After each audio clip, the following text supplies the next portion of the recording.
नमस्ते साथीहरू, जनजी आन्दोलनको बलमा बनेको यो राष्ट्रपति सरकार बालेन सरकारले पहिला त गरिब र सुकुम्बासीहरूको घर भत्कायो भने अब शिक्षा, स्वास्थ्य र बिजुली पनि महँगो गरिदिएको छ, जसले गर्दाखेरि गरिबहरू नेपालमा बस्ने वातावरण नै रहेको छैन। अब गरिबहरू कि त मर्न बाध्य हुनेछन् कि त विदेश पलायनमा बाध्य हुनेछन्। साथीहरू, तपाईँहरू सही र सत्य सुन्दै हुनुहुन्छ। अब तपाईँहरूले घरमा खपत गर्दै गर्नुभएको बिजुलीमा पनि भ्याट तिर्नुपर्ने हुन्छ, 13% भ्याट।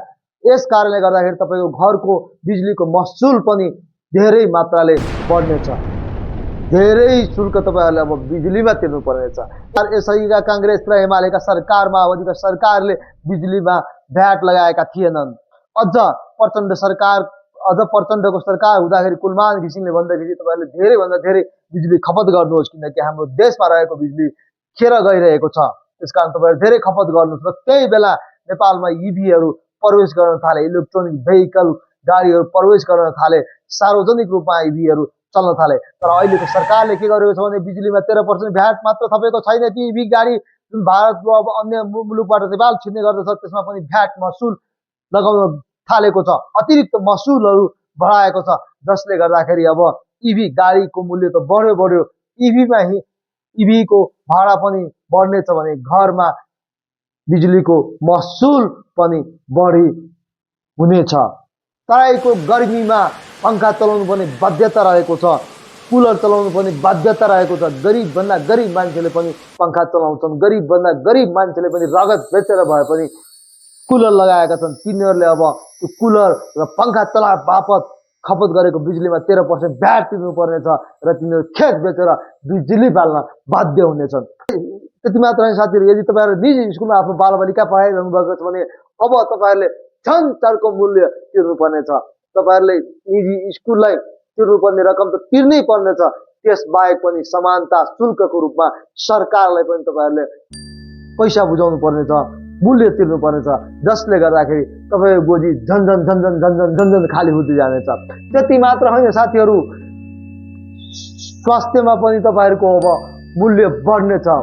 यदि तपाईँहरू प्राइभेट अर्थात् भनौँ निजी अस्पतालमा जाँच गराउँदै हुनुहुन्छ भने त्यसमा पनि तपाईँले समानता शुल्क सरकारलाई तिर्नुपर्नेछ। तर निजी अस्पताललाई त तपाईँले शुल्क तिरि नै रहनु भएको छ, महँगो तिरि नै रहनु भएको छ, तिर्नु नै पर्छ। त्यसबाहेक अब सरकारलाई पनि समानता शुल्क बापतको रकम तिर्नुपर्नेछ। शिक्षा स्वास्थ्यमा सरकारले निःशुल्क गर्नुपर्ने ठाउँमा अझ महँगाई बढ्दै गइरहेको छ। गर्मीमा बिजुली बाल्नु पर्यो, बालबालिकालाई पढ्नको लागि बिजुली बाल्नु पर्यो, त्यो बिजुलीमा पनि अब भ्याट तिर्नुपर्ने छ। यसरी गरिबहरू सेकिएका छन्, यसरी गरिबहरू अब मर्न बाध्य हुँदैछन्। हुन पनि हो, गरिब र मध्यम वर्गले यो बालेन सरकारलाई, राष्ट्रपति सरकारलाई भोट दिएका थिए। अझ धेरैले त अझ यो बजेटको एकदम खुसीका स्वागत गर्दछन्। राष्ट्रपा समर्थकहरू, बालेन समर्थकहरू, रविलाइन समर्थकहरूले यो बजेटले धेरै राम्रो गर्यो, गरिबमुखी बजेट भयो भन्दैछ। तर गरिबमुखी बजेट कसरी भएको छ भन्ने कुरो पनि उनीहरूले बुझ्नुपर्छ। बिजुली बाल्ला, बालबालिकाले पढ्दाखेरि बिजुली बाल्छन् नै, गर्मीमा चर्को गर्मीमा पंखा चलाउँछन् नै, त्यो चलाउँदाखेरि अब बिजुलीमा 13% भ्याट तिर्नुभयो। 50 युनिटसम्मलाई तिर्नु पर्दैन, 50 युनिटभन्दा बढी खपत भयो खण्डमा भ्याट तिर्नुपर्ने हुन्छ। अर्थात् भनौँ भने अब घर भाडा बस्ने व्यक्तिहरूको पनि घर भाडा बढ्ने भयो, किनकि एउटै घरमा 10 जना 12 जना बसिरहेका हुन्छन्। तिनीहरूले बिजुली खपत गर्छन्।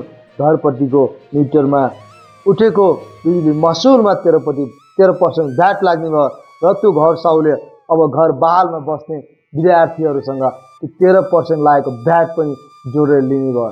यसरी अब गरिबहरूको घरमा पनि बिजुली बल्न बन्द हुनेछ। उनीहरू अब मध्यम परिवारका व्यक्तिहरूले अब बोर्डिङमा पढाउन पनि सक्ने छैनन्।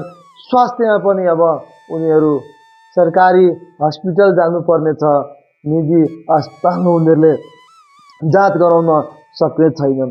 सरकारी अस्पतालको कुरो त तपाईँहरूले बुझिसक्नु भएको छ, तपाईँ सम्पूर्णलाई अवगत नै छ। शनिबार बिदा, आइतबार बिदा, अन्य दिन जाऊ सरकारी अस्पतालमा कन्सल्टेन्ट भेटिँदैनन्, लामो लाइन लाग्नुपर्छ, दुर्गन्ध आइरहेको हुन्छ। अब तपाईँहरू त्यही नै भोग्नुपर्ने हुन्छ। यो सरकारले बताइदिएको छ कि गरिबहरूको क्षमता भनेको त्यही नै हो, गरिबहरूको औकात वास्तवमा भन्ने भने त्यही नै हो, त्यसरी नै हो। अब गरिबहरू धनीसँग कम्पिटिसन गर्न सक्ने छैनन्, गरिबलाई झन्झन झन्झन मार बढेको छ। यता सरकारी कर्मचारीको तलब 21%ले वृद्धि भएको छ, त्यो पनि र्याङ्क अनुसार, श्रेणी अनुसार। जुन कर्मचारीहरू श्रेणीमा पर्दैनन् तिनीहरूको मूल्य वृद्धि भएको छैन, अर्थात् गरिबलाई यता पनि हेपिएको छ, कमजोरलाई यता पनि च्यापिएको छ। गरिबको चमेली बोलिदिने कोही पनि छैन। अब विदेशबाट ऋण ल्याउँदैछ सरकारले, तर यता गरिबहरूमाथि झन्झन झन्झन झन्झन झन्झन मूल्य वृद्धि बढाउँदै गइरहेको छ। पेट्रोल र डिजलको मूल्य त सरकारले बढाएपछि पेट्रोल डिजल गाडीमा मूल्य वृद्धि भएको थियो, तर अब बिजुलीमा भ्याट थपिदिएपछि इभी गाडीको पनि मूल्य वृद्धि भएको छ। त्यति मात्र होइन कि इभी गाडी विदेशबाट ल्याउँदाखेरि, नेपालमा चलाउनको लागि ल्याउँदाखेरि अब त्यसकोमा पनि मूल्य वृद्धि गरेको छ। त्यस कारणले गर्दाखेरि अब इभी गाडी पनि धेरै धेरै धेरै महँगो हुन पुगेको छ। साथीहरू, जसले यो सरकारलाई भोट दिएको थियो, अझ भनौँ गरिब र मध्यम परिवारले सरकारलाई अत्यधिक मत दिएको थियो, अब तिनीहरू नै यो सरकारबाट अब तिनीहरू नै मूल्य वृद्धिको शिकार हुनेछन्।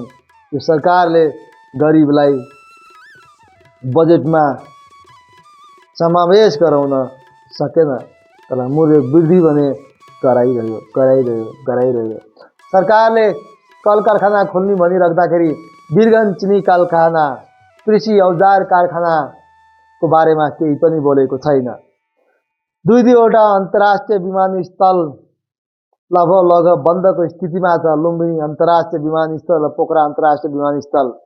तर यता निजगढ विमानस्थलको लागि 6 महिनाभित्रमा अनुगमन गर्ने, त्यसबारे सम्पूर्ण कुरो जानकारी गराउने भनेर फेरि बजेट निकालेको छ, जुन पहिलाको सरकारहरूले पनि बजेट दिँदै थियो। त साथीहरू, यो सरकार गरिबको सरकार पक्कै पनि रहेन, यो सरकार धनीको सरकार भन्ने भन्न पुगेको छ र गरिबलाई देशमा झन्झन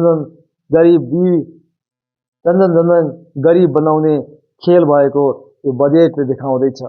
साथीहरू, आगामी श्रृङ्खलामा फेरि एउटा विषयवस्तुको साथ उपस्थित हुनेछौँ। तबसम्म हामीलाई बिदा दिनुहोस्। जय देश, जय नेपाल।